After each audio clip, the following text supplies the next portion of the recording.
Mistakes are good. What we need to understand is how do we learn from mistakes. So what I've tried to do is just break down a variety of different things that we can make mistakes in as far as kind of knowledge content is concerned. So the first is they can demonstrate a gap in our heuristics. So when we formulate new concepts, we build shortcuts in our thinking, and mistakes can demonstrate where those shortcuts don't work anymore, and we need to go back and reflect on how we know what we know, so they take us back to the metacognitive. Mistakes can push us into our stretch zone or zone of proximal development, which is a Vygotsky theory.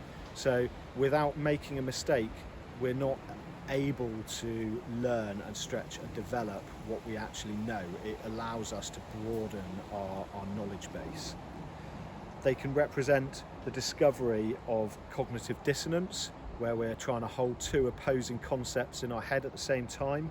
They can expose bias or a presumption, and these are all things that we need to move past. Without having made a mistake and understanding that, we can't move on in that process.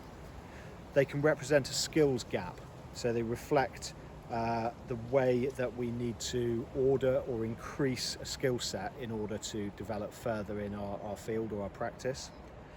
And lastly, they're a part of the process of transferring declarative knowledge into procedural knowledge. So they're a core part of learning. We need to understand these discrete bits of information that form a procedure in our mind. Are there any gaps in that mean that the procedural knowledge doesn't work, that skill set isn't serving us in the way that it needs to? And again, we need to come back to the metacognitive in order to understand that process better, improve the procedural knowledge so that our skill set improves.